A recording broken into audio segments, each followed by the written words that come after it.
You bring your phone everywhere. Work, school, the movies. Now you can bring it to an Xfinity store for an easy way to switch to Xfinity Mobile, a new kind of network designed to save you money. You can get up to 5 lines of talk and text included with Xfinity Internet at no extra cost, so all you pay for is data. It's never been easier to switch to Xfinity Mobile and keep the phone you love. Click here to see how. Sorry, I gotta take this. Restrictions apply. Limited to select mobile phones. Requires activation of a new line of Xfinity Mobile. Up to 5 devices per account. New Xfinity Internet customers limited to up to 2 lines pending activation of Internet service.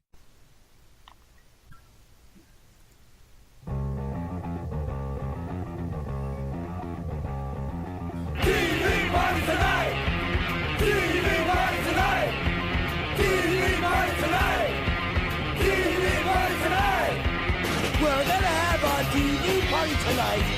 Alright! We're gonna have a TV party, alright! Tonight! We've got nothing better to do than watch TV and have a couple of brews. Everybody's gonna hang out here tonight! Alright! We'll pass out on the couch. Alright! Tonight! We've got nothing better to do than watch TV and have a couple of brews. Don't talk about anything else. We don't want to know. We're dedicated to our favorite show. And tonight, our favorite show is Aquaman, the pilot, brought to you by the developers and creators of Smallville, Gough and Miles Millar, which they created for the WB, that's the WB television network, way back in 2006. Can you believe it? 12 years ago. I, of course, am your host, the mandated reporter, and frankly, I'm mortified, Mr. Mark Radulich. And this, obviously, is TV Party Tonight.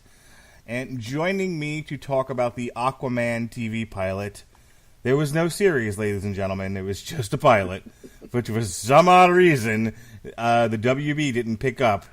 I guess, I don't even remember what was on the WB at the time, other than Smallville.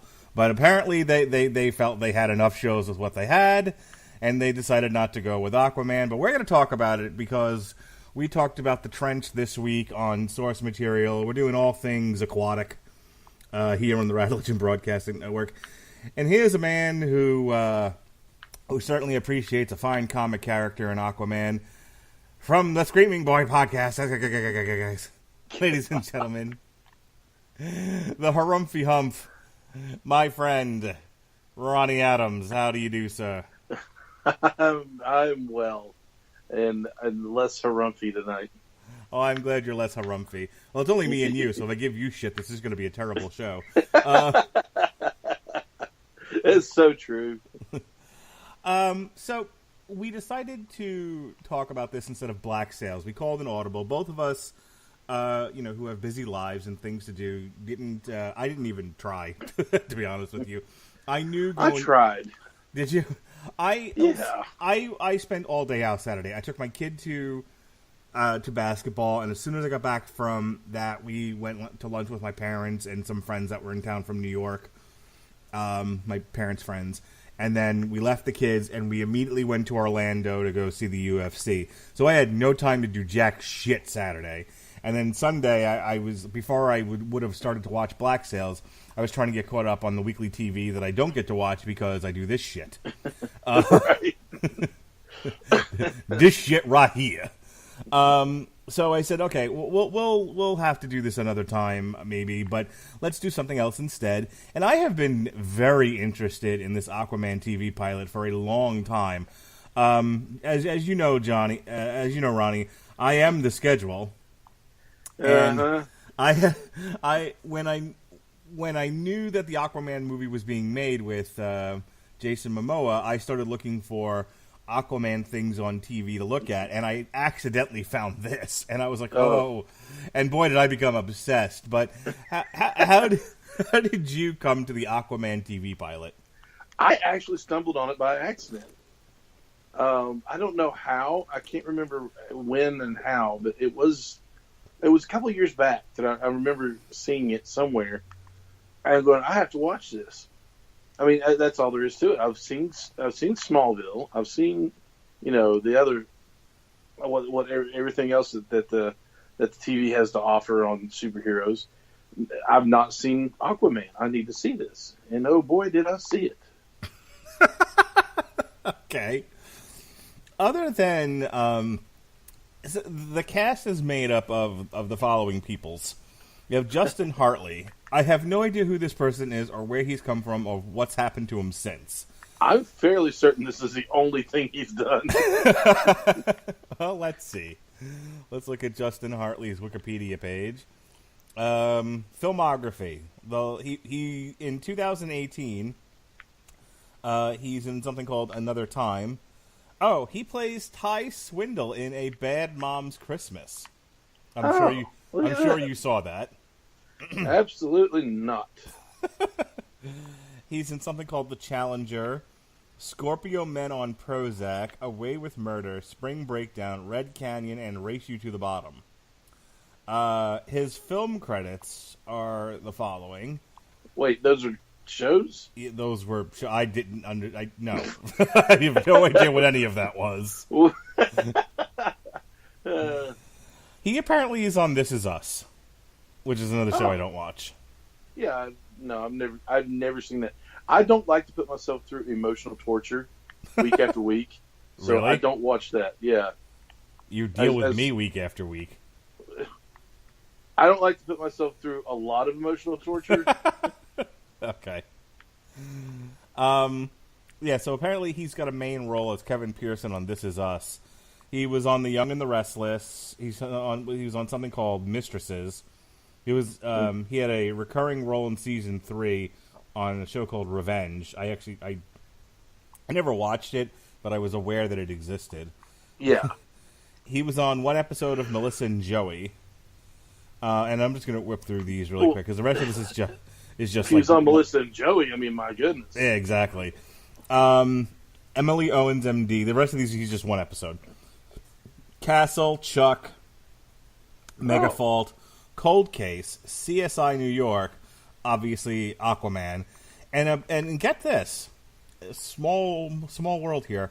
He had a recurring role in seasons 6 and 7 and a main role in seasons 8 through 10 as Green Arrow / Oliver Queen on Smallville. That's right. I forgot. I knew there was something odd about the way they set this up, and I completely forgot that he was on Smallville as Green Arrow. And prior to that, he was on a show called Passions. So he's done he's done stuff. He's actually been nominated for a few awards, and he won a Screen Actors Guild Award for outstanding performance by an ensemble in a drama series for This Is Us. Oh, so the other people actually won it. He is seconded by Lou Diamond Phillips of Stand and Deliver fame, also La Bamba. I'm surprised you went to Stand and Deliver first. I mean, I'm impressed, actually. First thing I could think of. Yeah. I know, like, La Bamba was his, like, breakthrough picture, but yeah, the thing that always sticks out in my mind that he did was Stand and Deliver. I actually used to teach in the middle school that fed into that high school. Oh, great movie. Yes, a very good movie. Denise Quinones as Lieutenant Rachel Torres. I have no idea what she's done. Let's see. What has she done? She was on Smallville. Go figure. She was obviously in Aquaman. Okay, so the last thing she did in television might have been Aquaman, now that I'm looking at it. She was Elena Santos in something that's in another language. And before that, not much of anything. The last film she did was in 2010. And something bless her heart. Yeah, bless her heart. She was in Bad Boys 2 in an uncredited role as a streetwalker in Cuba. Good for her. Good. Wow, you have arrived. Yes. Whatever. Hollywood has been kind to you, Miss Quinones. Rick Peters is Admiral Brigman. Ving Rhames, we all know who he is. Amber McDonald is Ava. And as far as this cast in contemporary times goes, the only one that really stands out to me is Adrienne Palicki. A young Adrienne Palicki as the Siren and the villain of the story. Of course, we know and love her in her most recent role on Seth MacFarlane's The Orville. Orville. Yeah. Yes. So that's the cast. So tell me, how did this compare in your mind to Smallville, which I'm assuming you were a fan of and actually watched? I did what I could as far as watch it. Wow. It was slightly worse than the first season of Smallville. Okay. You know how all seasons of all these shows that were great start out rough. I mean, The Walking Dead, Smallville, all of them. They start out, Orville. I mean, you can see where they're like, okay, it's TV money, it's TV CGI, and as they go along, as they gain as they gain watchers and get more money, they up the quality. And you see that, of course, in The Walking Dead and all. You'll see that in the Orville, I'm sure. As it goes along, this was slightly above, and I mean ever so slightly, Sci-Fi Channel quality. Okay. I mean, this was rough, but as far as the storyline goes, it was slightly worse than Sci-Fi quality. It just, I hate to crap on it, but it's just not good. I thought it was adorable. Yes, it's like when your child hands you a picture of something that's supposed to be a dog, but obviously it looks like a log with 4 sticks sticking out of it. And it's like, oh, that's sweet. Look at that. That's kind of like the same reaction I had. This is a good try. You should keep going. Was something else, but you should keep going. Now, you watch the Arrowverse shows. Let's go through them real quick. Arrow, just say yes, no. Yes. Flash. Yes. Legends of Tomorrow. Sometimes. Supergirl. Yes. Okay. How would you say this rates in? Let's compare apples to apples and oranges to oranges. How would you say the pilot of Aquaman compared to the pilots of any one of those 4 shows?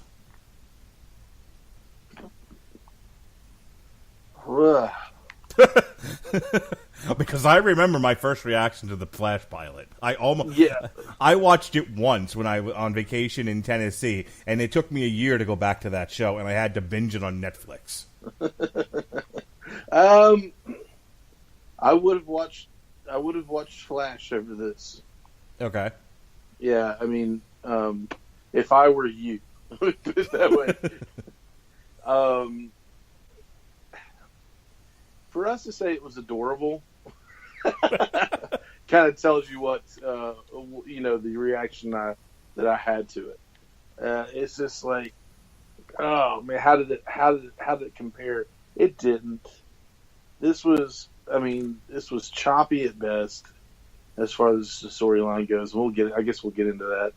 Yeah, I'm going to work on that in just a second, but I kind of want to place this amongst the. Now, let me ask you a question. Oh, it's last. Okay, dead last. Got it. Yeah, dead last. Dead last. Did you ever watch Birds of Prey or Constantine? I watched Constantine, and I actually liked it. Okay. For what it was. Birds of Prey, I don't think I ever got to watch. Okay. I tended to stay away from a lot of these shows for a long time. Like I've never watched Birds of Prey. Frankly, I didn't even know it existed until recently.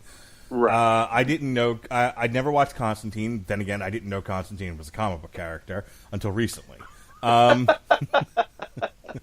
You'll have to forgive me there. See, it's nothing like the Keanu Reeves movie. Nothing. Okay. I didn't see the movie, so I'm not into warlocks and magic and stuff like that. It's not my. That's not what draws me in. I'm interested now because I'm digesting a lot of comic book material, especially for these shows. That's mainly why I watched it, because it's comic book material. I mean, I like fantasy stuff, but if there's going to be magic, there better be swords too. Yeah, exactly. Yeah, the wizard in the group needs to be accompanied by a barbarian or a knight or something, or I don't give a shit. Right. So yeah, I came late to a lot of this stuff. Like I said, I watched the first season of Supergirl when it aired on CBS. That I was legitimately interested in. But The Flash, I binged on Netflix well after the first season had started. I had to be hospitalized twice to get into Arrow. Oh, sorry. That's not funny, but it is. True story. I watched the first couple of seasons of Arrow from my hospital bed both times. Wow. I was in the hospital last year. So that's incredible. I never watched Smallville, though I did used to watch the adventures of the further adventures of Lois and Clark. Oh yeah, absolutely. Yeah, that was a great show. Yeah, it was. Let's get into... So I'm bringing all of this up to sort of establish, not parameters as such, but context for this show. Where does it lie? And the reason why I think that's important is the former WB/UPN type shows always had a bit of melodrama to them. You know, the superhero shows, the non-superhero shows, and just to give you an example, I did used to watch. I know I had a friend of mine who was in love with Dawson's Creek. He just thought Dawson's Creek was the best. Listen, there's nothing wrong with that. I don't want to wait too long to get over. Anyway, and so all of those shows, that's what they specialized in. They specialized in sort of, you know, like teenager, early 20s, like melodrama. Yeah. And this show sits firmly in that category of like nighttime soap opera, melodrama type show. It just features a superhero. So I think going into it, after, you know, watching as much as I have of Arrow, which is like way big on melodrama, and ninja fighting. Yeah. Oh, Arrow and their ninjas. Yes. So all of these shows are super big on melodrama. So I think going into this, the bar for me was, I mean, I'm going to use the word low, but that's not to say that I didn't think it was going to be good. I just knew what I was getting myself into. This wasn't going to be Man of Steel. You know, right. This isn't going to be the forthcoming Aquabro that we're getting in December. When these shows come out on certain stations, like when Riverdale came out, I was staunchly against it because it's not the Archie that I grew up on, whatever. But I watched it, and I am a sucker, and I will admit, as terrible as it is, I'm a sucker for these melodramas that they have on there. I was, you know, it was a weekly, you know, daily tradition to watch Dawson's Creek right before I went to class in college, you know? Mm-hmm. And, you know, I loved, you know, Riverdale. I love Friday Night Lights. I like all this stuff. Just because it's so ridiculous that these high schoolers are going through all of this at the age of 16 and 17. It's no. I'm sorry. I don't know if that really happens. I don't, you know, I would like to think it doesn't. And I don't think it does, but it's just, they're so ridiculous and they're so addictive. You know, they're a guilty pleasure. I hate using that term, but it's true. So that's why I was, you know, when I found this, I was kind of, what was it, you know, a CW or WB or whatever you want to call it, show, and I was like, oh, well, this is going to be amazing. And that's, you know, that's what drew me to it. Mm-hmm. let's get into the plot really quick. It starts with our titular hero as a child. Here's his origin story. Him and his mom are flying over the Bermuda Triangle. As they get closer, his mother's necklace begins to glow, and a surge of light and energy erupts from the ocean, which causes a cyclone, and it brings the plane down. She's kidnapped by a siren. You know, sirens, evil mermaids, that sort of thing. But she gives Arthur her seahorse necklace. Giant seahorse, no. He gives her the seahorse necklace, calls him Orin, and then we fast forward to 10 years later. We see Lem. Did you ever watch The Shield? That was Lem who arrested him. Really? Yes. I can't remember if I've seen this. No, not much of The Shield at all. Okay, well, good old Lemonhead shows up and arrests Arthur for releasing dolphins from a marine park. Lou Diamond Phillips, who plays his adoptive father, bails him out of jail, and we have, and it's you're a slacker with a heart of gold. You could, you're with wasted potential. That's his character in a nutshell.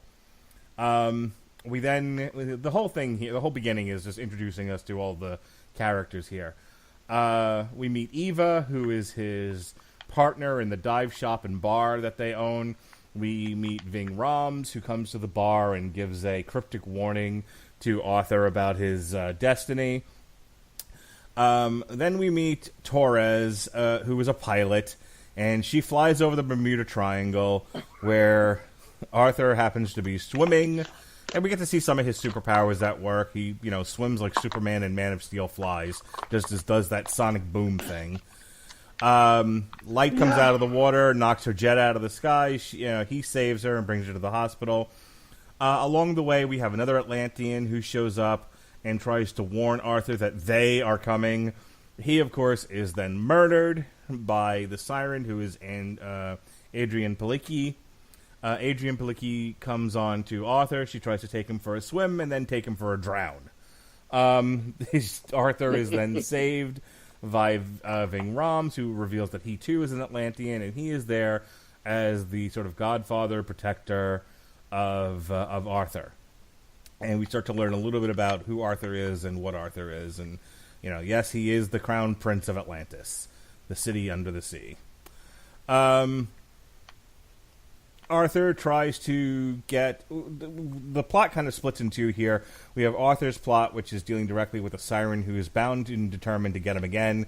She ends up killing the messenger from Atlantis. The other part of the plot here is we have an agent who is investigating these Atlanteans, and it turns out Torres is one of them, whether she realizes it or not. So there's that, and they really didn't spend too much time getting into it with the episode. Theoretically, had this been picked up for a series, they would have gone into more detail as to what he was doing and how long these Atlanteans have been dealing with humanity. But we'll leave that alone there. Siren stabs Eva and kidnaps Arthur, and then he when he wakes up again, him and Ving Rhames are on the boat. Okay. Apparently, in order to activate Arthur's powers, he has to splash himself with a bit of water. I'm sorry. Arthur got to get wet, see? And then he has super strength. Ving Rhames tells him to run, save himself. He'll deal with the siren, but Arthur won't do that because he's our hero. And between him and Ving Rhames, they managed to put a harpoon right between Siren's eyes, and she blinks out of existence. He goes back to the surface. Ving Rhames hands him a copy of Henry IV, Part 1 and 2, and says, "This is the beginning of your training, Luke." And that's where our story ends for the day. And I just want to read this really quick and get your reaction to it. Ideas for future episodes focused on environmental threats such as ocean polluters and evil oil companies. The first 13 episodes already planned out, with a possible story arc involving McCaffrey being captured and taken back to Atlantis. Stories regarding mythology were set to play a small role in later episodes.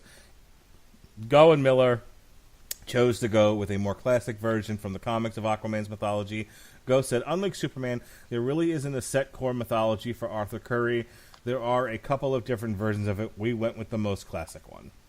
All right.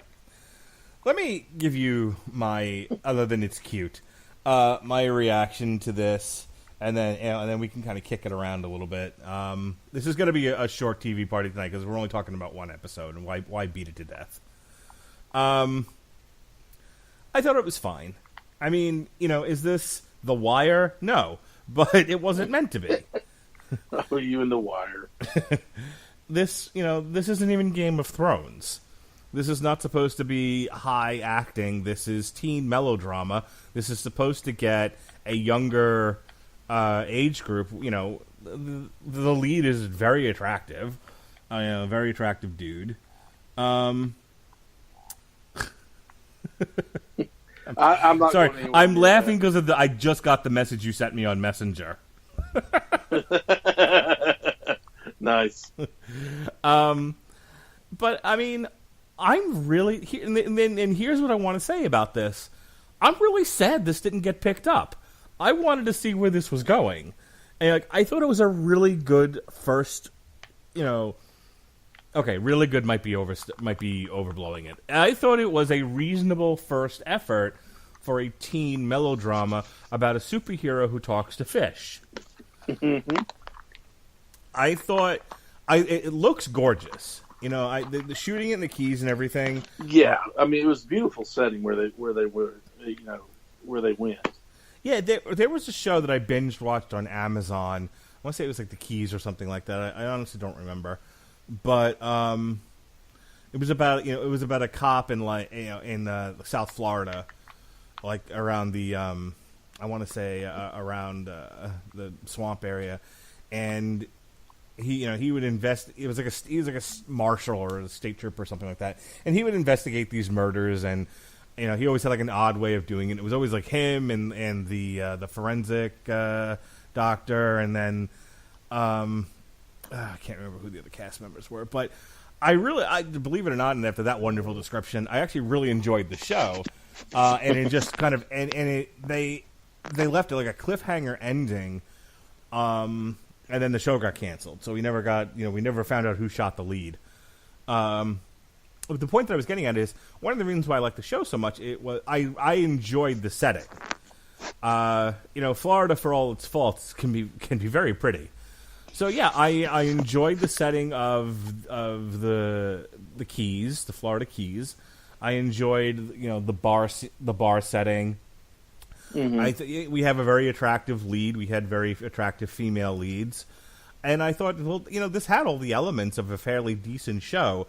And again, and this is why I started the conversation with all of these other shows around it.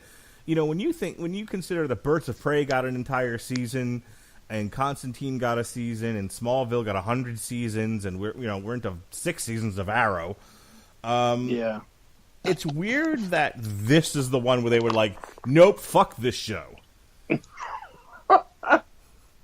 Well, I have some reasons why they probably said no to the show. The plot okay. Obviously, Arthur doesn't know who he is or where he came from. But he can swim 25 miles off the coast of Florida. At the speed of sound, making a sonic boom or whatever. They didn't explain that he knew he had his powers; he just had them. That kind of I don't know why that stuck with me and not bothered me, but well, I guess you could say bothered me. But I think he acknowledges that he's different. I mean, the whole subplot with the dolphins was him explaining, I'm weird things are happening to me that I don't understand, and I can't help myself.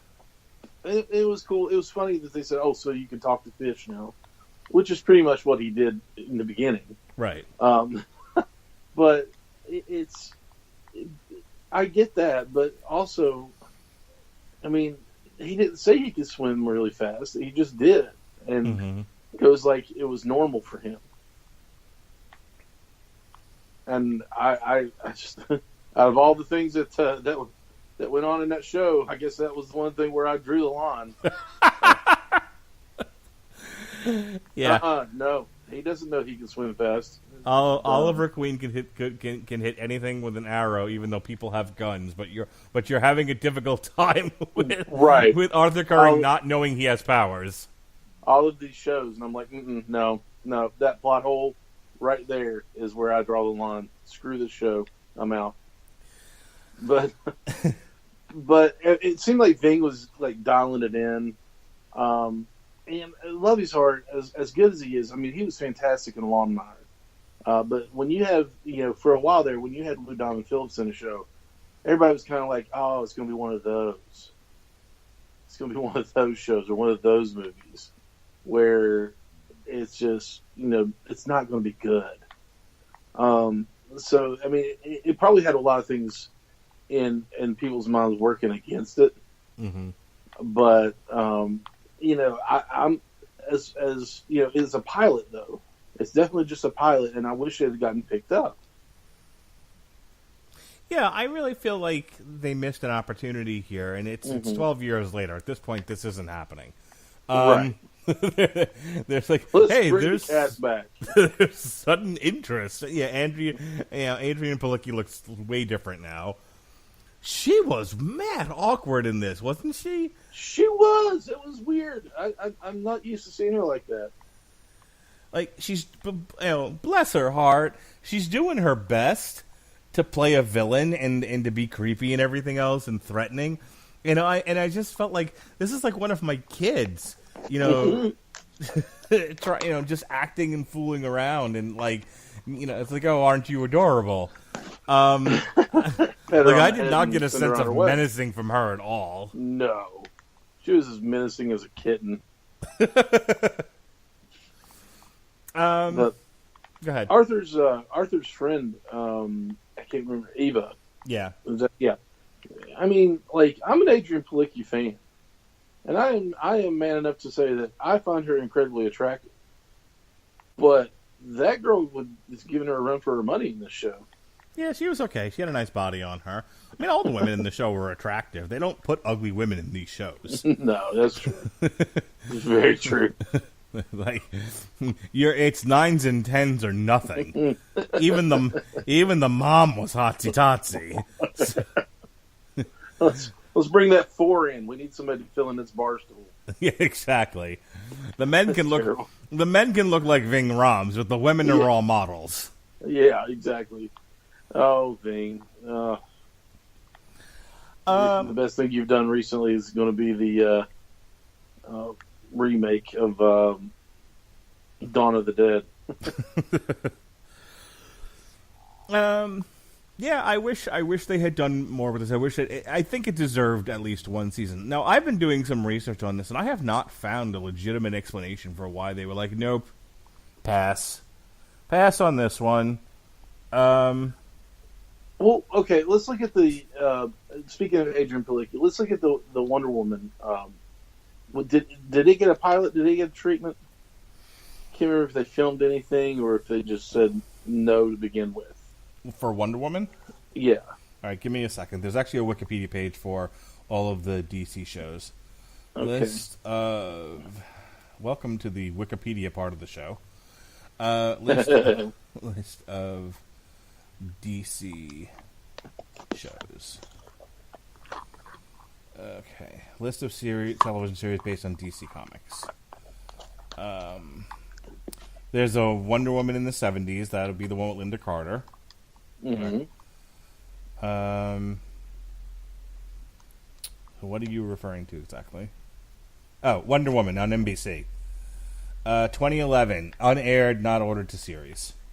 Okay, so it was unaired pilot. Yeah. Not ordered to a series.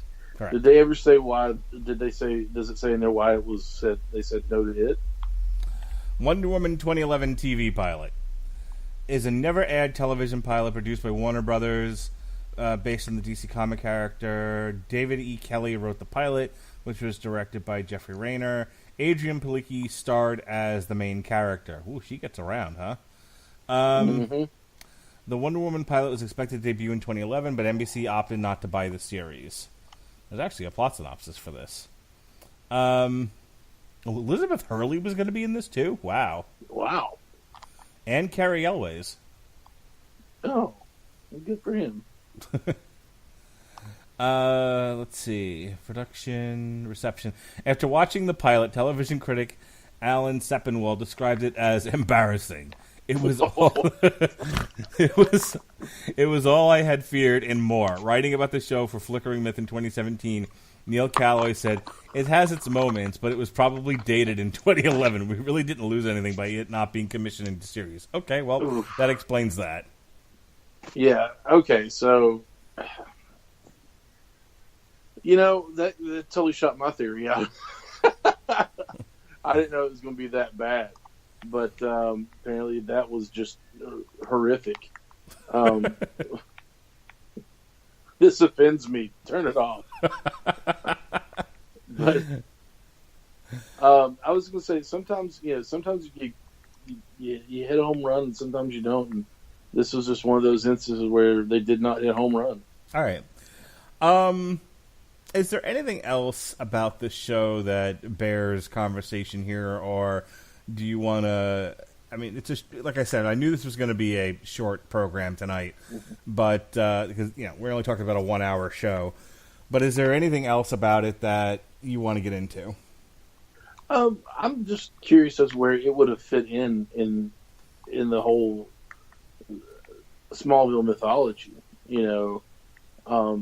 They had a Aquaman on Smallville that I can remember, and then Aquaman in the pilot came back to play Green Arrow. But I'm just wondering where it would have fit in.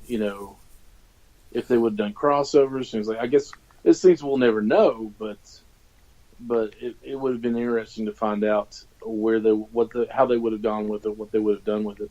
But I'm asking someone that's never really watched Smallville. According to the wiki, it said the concept of Aquaman stemmed from a 5th season episode of Smallville, Aqua. The episode featured Arthur Curry, who was played by Alan Ritchson, coming to Smallville to stop an underwater weapons project being developed by LuthorCorp.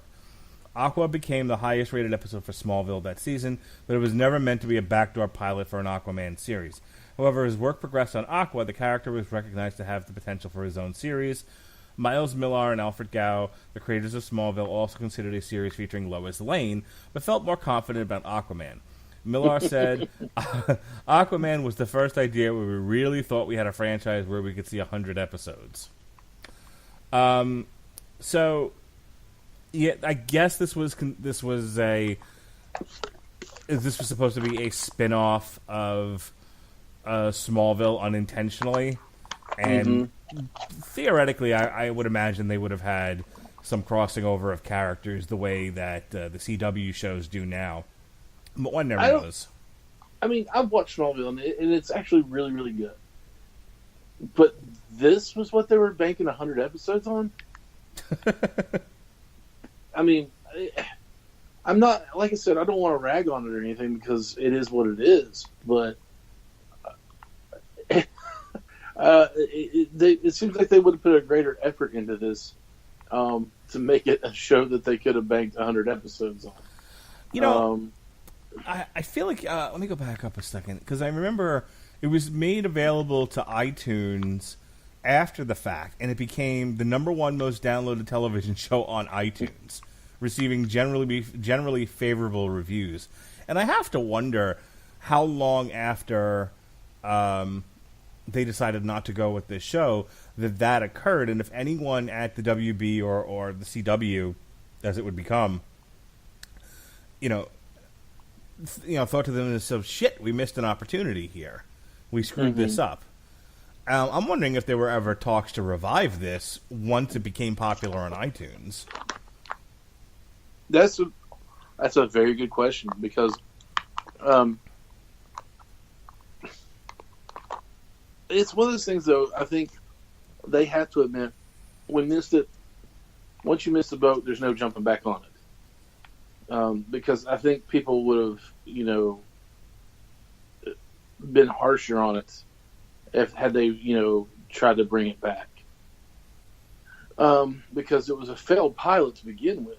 But it's I don't know. That's a good question. So they started with Green Arrow, that who was never going to see a feature film. He's Right. When you think about the pantheon of DC characters, your Trinity are right at the top. Superman, Wonder Woman, Batman. They all get movies.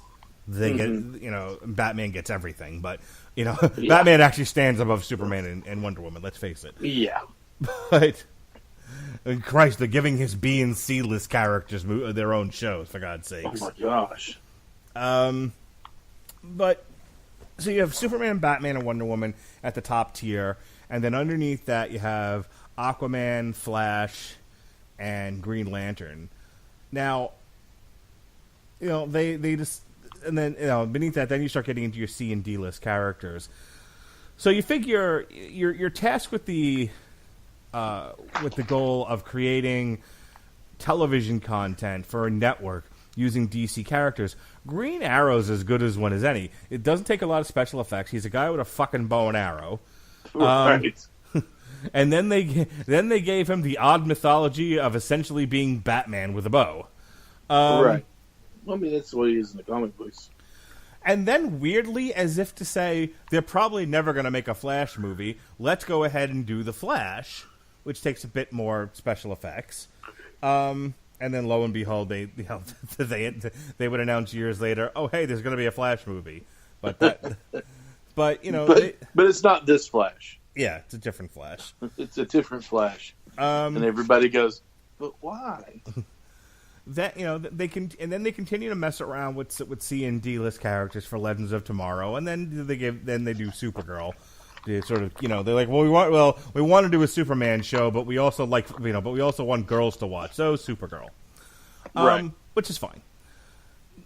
And again, it's not like any of these characters are showing up, with the exception of the Flash, are showing up in the movies anytime soon. So they're great characters to use for television. That being said, we do have a movie coming out in December. Do you think that somebody at the CW kind of looks back at this pilot, looks at what they have, and says, maybe let's try it again? Or do you think that there's other better characters that either deserve their own series or at least guest spots on other shows, like they've done with, for example, the Elongated Man on The Flash, or whoever they decide to pull out of the ether for Legends of Tomorrow. Pull out of the ether. Arm fall off man, which is a real character. His arms just fell off. And he pulled it off and he would beat you with it. That's the whole thing. Okay.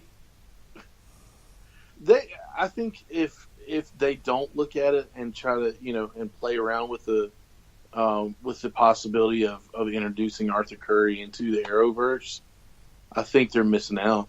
I think that they don't have that it's one of those things where they need, if they're not thinking it, they need to strongly reconsider it, because why not jump on this bandwagon? It's going to draw ratings no matter what. People are going to watch it, whether they think it's going to be good or bad or whatever. The bad thing is whether it's people slow down for a car wreck, so people are going to watch it no matter what they think it's going to be like.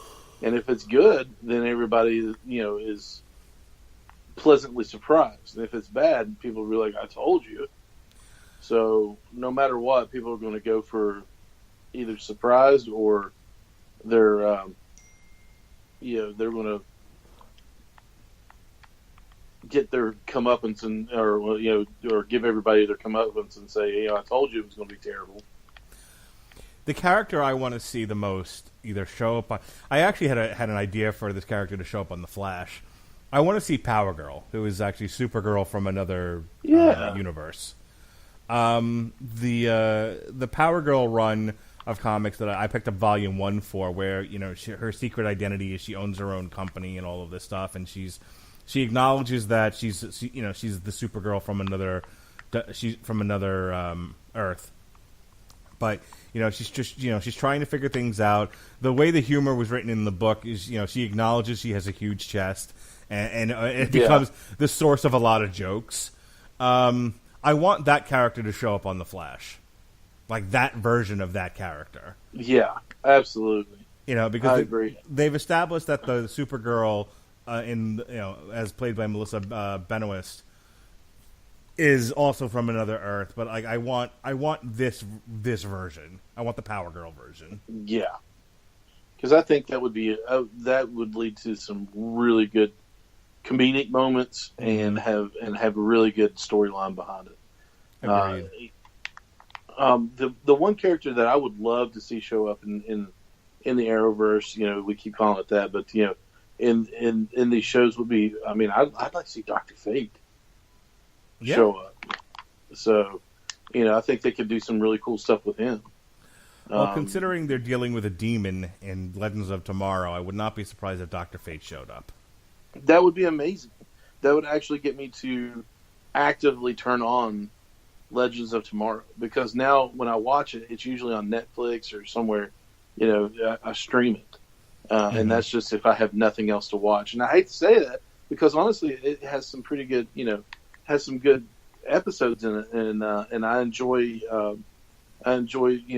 the character of the Atom, and it's just one of those shows that has not. It didn't grasp me at first. I wasn't all in. Believe it or not, Legends of Tomorrow has become my favorite Arrowverse show. You've said that before, and that's I find that intriguing. I really like that that you enjoy it that much. But I'll tell you why. First of all, I like a good science fiction fantasy show. And I tease Jesse about the time travel thing. Like, he's definitely more obsessed with time travel than I am. But absolutely. But what I like about this is it isn't just time travel. It's like they're going to historical events and setting them right. And they're acknowledging that without these historical events happening, the world changes in this and that way. So I enjoy that sort of thing. It isn't just time travel for time travel's sake. You actually get just a smidgen of historical information with these episodes. I've enjoyed the team aspect of it. On the melodrama scale, it's at the low end. Yeah, it definitely. From what I've seen, it's not as dramatic as Arrow. I don't think anything is as soap operas aren't as dramatic as Arrow right now. Yeah, every season he is just burdened. And then even the Flash, I was really a little soap opera. Oh yeah, my favorite part of this season, and by favorite I mean the worst, was when they finally figure out who the Thinker is and what the Thinker's doing, and in the least impassioned way possible, Barry says, "Hey guys, let's just go get him." What a rallying call, Barry! Sweet, Avengers Assembled is not. No, it is definitely not Flame On. It's clobbering time. It's clobbering time. I guess. You have to get up. All right. Put my pants on for this. I throw my hair back and forth. All right. So that's really all I have to say about Aquaman. It was a fun show to watch. I'm glad we got a chance to talk about it. They're definitely missing out on some of the. Aquaman in his own right is a pretty troubled character, and they're missing out on some drama there. Mm-hmm. Dealing with his wife and his loss of they could even go into the loss of his hand. My goodness, there's so much they could do with it. Were you a fan of the Aquaman comic? Some of it I was, yeah. Okay.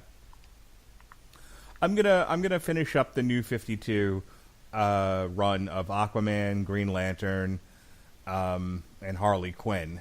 I mean, there's only so much I can buy, but I've kind of focused on those characters. And probably the problem is I started with the rebirth Batman run before I realized, or before I was told that the New 52 leads into Rebirth. So eventually I'll go back and read the New 52 Batmans, but before I got into any Rebirth, for any other character, I wanted to make sure and Supergirl. I want to knock out these New 52 volumes, and then I'll start picking up the Rebirth trades. So yeah, I was never a huge fan of Aquaman, but I'm starting to become a huge fan, and I'm definitely willing to read the books. Yeah, same here. Because they've done so much to flesh the character out. It's hard to not want to read more about it. Indeed. All right, what do you got going on? That's Great Movie Boy Podcast. Here in the next couple of days, if you're not listening to this live, but it should be up by now. We just recently recorded an episode, and it is entitled not that. It's titled "Let's Go to the Arcade," where we talked about our experiences with the arcade and how much we loved it back in the day. As quarter hungry as those machines were, there was just something about them that the consoles at the time couldn't live up to. We talked about Dig Dug, we talked about Double Dragon, we talked about the guiltiest of them all, the quarter hungry, the quarter monster, Dragon's Lair. So we had a good time. Jesse regaled us with some tales of the time that he managed an arcade. So the rise and the fall of the arcade as we know it. You got to get Jesse to upload it to the Radulich Broadcasting Network now on Spreaker, because I have not heard this thing yet, and I want to listen to it. It's a lot of fun. We just talked about. We actually had it was Jesse and I, and we had one totally 80s Pat Mullen was on, so that was a lot of fun, and Josh Galandros was on there with us. So we had some good discussion. We had some good times there. We also did not too long before that an episode called "The Empire Strikes Out," where Jesse and I talked about The Last Jedi and why people hate it so much. Oh, those people are wrong. Exactly. That's the conclusion that we come to. Spoiler alert: that they're wrong, and we'll tell you why. So we got a lot of good episodes up there. You can find us on iTunes, TuneIn, Stitcher, and right here on the Radulich Broadcasting Network. We're on all sorts of social media, all forms. On Facebook, just look up Screaming Boy Podcast. On Twitter is at Screaming Boy PR, and then on Instagram it is Screaming Boy Podcast. Every time you say Instagram, I just want to go on the Instagram. On the Instagram, Ivan. And if you're not familiar with what we were talking about there, go into the archives of the Radulich Broadcasting Network and listen to some source material. But it is a lot of fun. Coming up soon, we'll have some Comic-Con updates where I'm going to several different cons. One is in July. I keep forgetting that it's in July. I think it's a lot sooner than it is. But one of them is in March. So keep an eye out for that. Lots of cool pictures on Instagram for that. And I think that's about it. All right. So now I gotta ask you, what shows would you? Let's stick with DC. Okay. We'll do this because I could do this for the next 5 hours.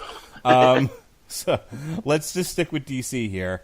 Assuming we can find these things on a streaming service of some kind, and I say this with the idea that there's going to be a DC streaming service later this year, where the crown jewel of it will be the brand new for 2018 shot Titan series, which will be which I'm sure we'll cover, and assuming everyone gets access to this DC streaming service, again, on the assumption we can find these things somewhere.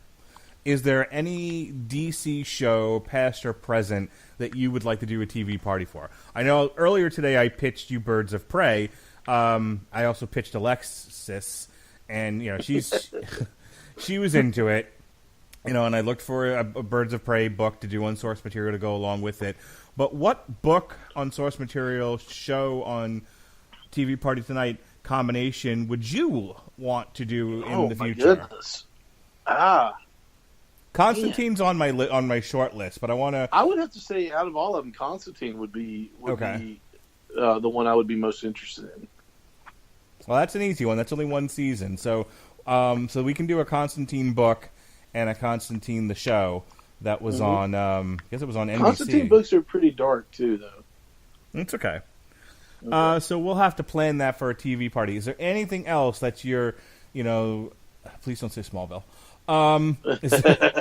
Is there anything else? Go ahead. We'd have to choose a season for that. We'd start with one, but is there anything else, past or present, that you were like, Mark, you need to do a TV party on this show. I am passionate about this show, and we need to talk about it.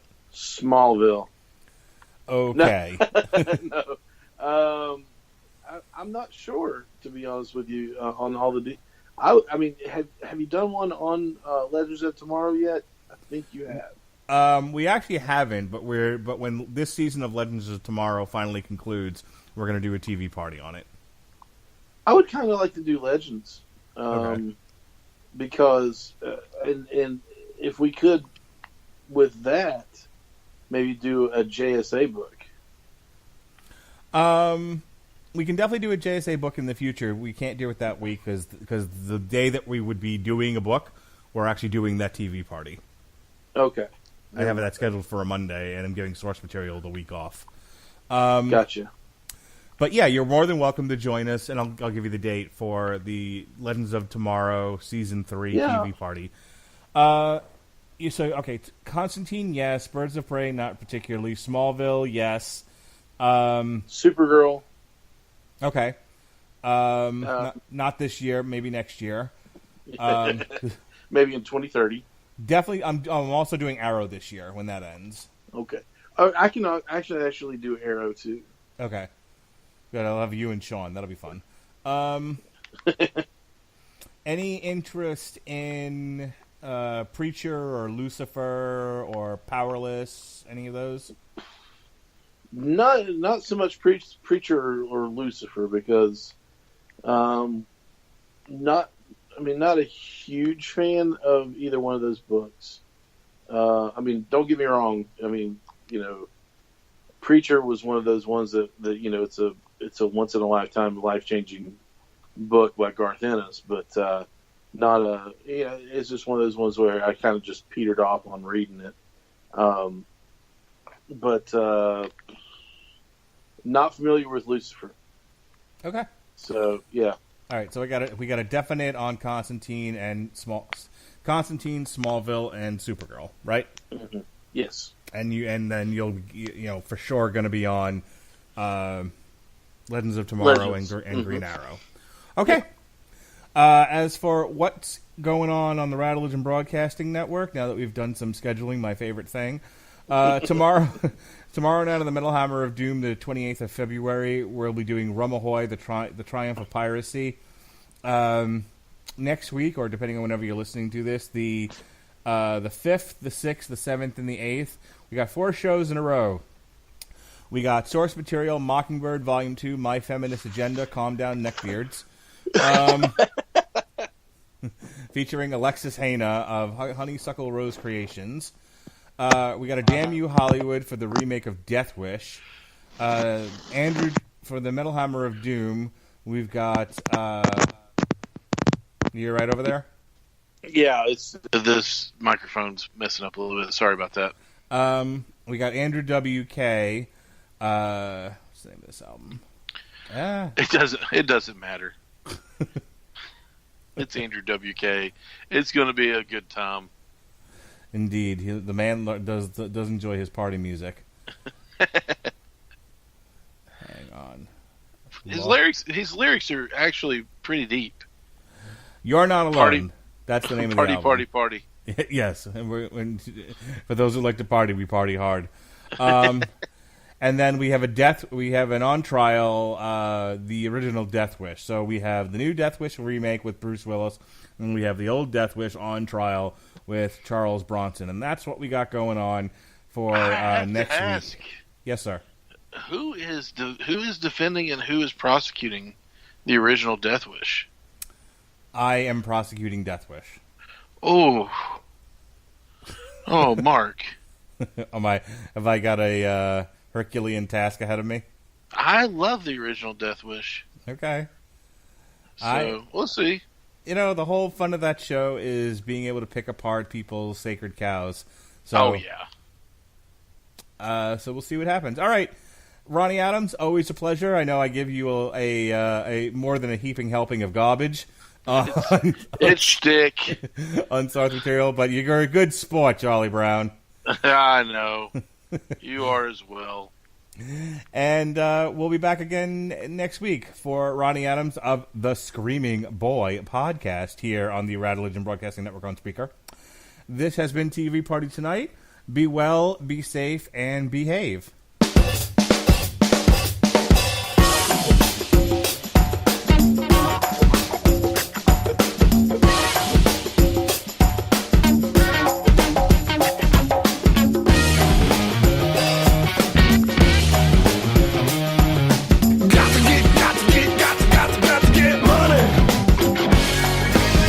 Bring your phone everywhere. Work, school, the movies. Now you can bring it to an Xfinity store for an easy way to switch to Xfinity Mobile, a new kind of network designed to save you money. You can get up to 5 lines of talk and text included with Xfinity Internet at no extra cost, so all you pay for is data. It's never been easier to switch to Xfinity Mobile and keep the phone you love. Click here to see how. Sorry, I gotta take this. Restrictions apply. Limited to select mobile phones. Requires activation of a new line of Xfinity Mobile. Up to 5 devices per account. New Xfinity Internet customers limited to up to 2 lines pending activation of Internet service.